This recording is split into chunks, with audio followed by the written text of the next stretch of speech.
আসসালামু আলাইকুম, welcome to আলহামদুলিল্লাহ এগ্রো। আশা করি সবাই খুব ভালো আছেন। আলহামদুলিল্লাহ আমিও খুব ভালো আছি।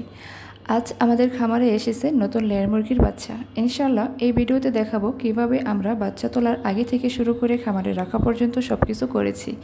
এই আনন্দের মুহূর্তে আপনাদের সাথে শেয়ার করতে চাই। আশা করি ভিডিওটা সবাই শেষ পর্যন্ত দেখবেন। প্রথমে বাচ্চা তোলার আগে পুরো খামারটা পরিষ্কার করতে হবে। প্রথমে ময়লা সরিয়ে ফেলতে হবে, তারপর জীবাণুনাশক স্প্রে করতে হবে। এই কাজটা সপ্তাহেও খানিক আগে করাই ভালো, অর্থাৎ বাচ্চা তোলার সপ্তাহ খানিক আগে করাই ভালো। তারপর মেঝেতে তুষ বা কাঠের গুঁড়া দিতে হবে। চেষ্টা করবেন তুষ বা কাঠের গুঁড়া যেন খুব বেশিও না হয়, আবার খুব কমও না হয়। আজ আমাদের খামারে প্রায় 1200-র মতো লেয়ার মুরগি আসবে। এখানে আমরা তুষ বা কাঠের গুঁড়া দিয়েছি 100 কেজিরও বেশি। তারপর তুষ বা কাঠের গুঁড়ার উপর পেপার বিছিয়ে দিই, যাতে বাচ্চারা নরম বিছানায় আরাম পায়। এই কাজটা বাচ্চা তোলার 2-1 দিন আগে করাই ভালো। পেপার বেশি করে দিতে হবে। ভিডিওতে দেখানো হচ্ছে একাধিকবার লেয়ার তৈরি করা হচ্ছে। তারপর চারপাশে নেট দিয়ে ঘেরাও দিতে হবে, এমনভাবে যেন বাচ্চাগুলো বাইরে বের না হতে পারে। প্রথম সপ্তাহে বাচ্চাদের শরীরে তাপমাত্রা নিয়ন্ত্রণের জন্য বোল্ডার বা ব্রুডার ব্যবহার করা উচিত। সাধারণত 32 থেকে 35 ডিগ্রি সেলসিয়াস তাপমাত্রায় রাখা জরুরি। আমাদের এখানে 1200 লেয়ার মুরগির বাচ্চার জন্য আমরা 3টা বোল্ডার বা ব্রুডার ব্যবহার করেছি। এখানে আরও 4টা সিঙ্গেল লাইট দিলাম। এই কাজগুলো বাচ্চা আসার আগে করে রাখা ভালো। বাচ্চা আসার পর আমরা ধীরে ধীরে বক্স খুলে তাদের বের করি, সরাসরি গরম জায়গায় রেখে দিই যাতে ঠান্ডা না লাগে। বছর পর আমরা এখানে নাহার চিক্স নিলাম। তার আগে আমরা নাহার ছাড়া অর্থাৎ প্যারাগন, আগাতা, নারিশ এসব হ্যাচারির বাচ্চাগুলো নিতাম। তারপর আমরা বাচ্চাগুলো খুব ধীরে ধীরে নামাই এখানে। এই যে বাচ্চাগুলো যেন আঘাত না পায় বা মারা না যায়, সেজন্য এদেরকে আমরা খুব আস্তে আস্তে হাতের সাহায্যে আমরা এদেরকে নামিয়ে রাখি। এভাবে ধীরে ধীরে সবগুলো কার্টন থেকে বাচ্চা নামানোর পর এদেরকে আমরা সরিয়ে দিই যেন পর্যাপ্ত তাপ নিতে পারে। বাচ্চা সরিয়ে দেওয়ার সময় অবশ্যই খুব সাবধানতা অবলম্বন করতে হবে যেন কোনো বাচ্চা আঘাতপ্রাপ্ত না হয়, তাহলে মৃত্যুর সম্ভাবনা খুব বেশি থাকে। অবশ্য খাবার এবং পানি দেওয়ার সময়ও সাবধানতা অবলম্বন করা উচিত যেন কোনো বাচ্চা পায়ের নিচে পড়ে মারা না যায়, অথবা খাবার বা পানির পাত্রের নিচে পড়ে মারা না যায়। অবশ্যই পানির পাত্র রাখার সময় চেষ্টা করতে হবে যেন ব্যাপারগুলো না ভিজে যায়। বাচ্চা নামানোর পর এদিকে ঘণ্টাখানেকের মধ্যে খাবার ও পানি নিশ্চিত করা উচিত। আলহামদুলিল্লাহ সবগুলো বাচ্চা খুব সুন্দর এবং সুস্থ ছিল। বাচ্চাগুলো নামানোর পর ওরা খুব সুন্দরভাবে লাফালাফি বা চলাচল করতেছিল। বাই দ্য ওয়ে, বাচ্চা আসার পর আমি ফেসবুকে এবং ইউটিউবে রিলস শেয়ার করেছিলাম, আর সেখানে কিছু কমেন্ট এরকম ছিল যে, আপু বাচ্চাগুলো আপনারা কোন হ্যাচারি থেকে নিয়েছেন এবং কত দামে নিয়েছেন। আসলে বাচ্চার দাম যেহেতু পরিবর্তনশীল, সেজন্য এখানে আমি বাচ্চার দামের কথা উল্লেখ করলাম না।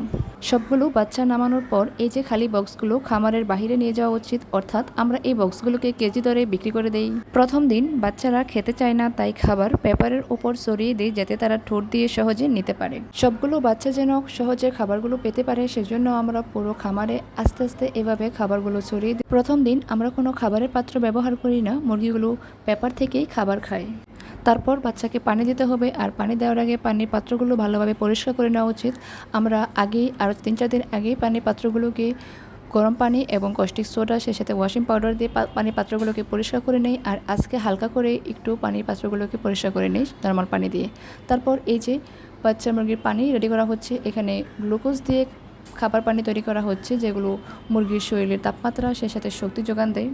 তারপর পানিটা খুব ভালোভাবে মিক্স করে নিতে হবে। পানিগুলো ভালোভাবে মিক্স হয়ে যাওয়ার পর এটাকে পানির পাত্রের মধ্যে ভরে নিতে হবে। একটা পরিমাণ মতো আইডিয়া করে আমরা এখানে 12 থেকে 14টার মতো এভাবে পানির পাত্র তৈরি করে নিলাম। সবগুলা পানির পাত্র ভরে নেওয়ার পর আমরা 5 থেকে 10 মিনিটের জন্য পানির পাত্রগুলোকে শুকনো জায়গায় রেখে দিলাম, যাতে পেপারের উপর রাখার পর পেপার ভিজে না যায়। যেহেতু আজ প্রথম দিন, সেজন্য পানির পাত্রের নিচে কাঠ বা অন্য কোনো কিছু না দিয়ে পানি শুধুমাত্র পেপারের ওপর রাখাই ভালো, তাহলে মুরগিগুলো খুব সহজে পানিগুলো ঠোঁট দিয়ে নিতে পারবে।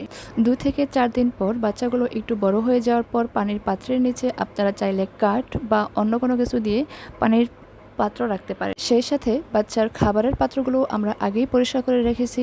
আজকে আমরা বাচ্চার খাবার ফ্লোরেই দিলাম। 2 দিন পর অর্থাৎ দ্বিতীয় দিন বা তৃতীয় দিন আমরা এদেরকে খাবারের পাত্রের মধ্যে খাবার দিব।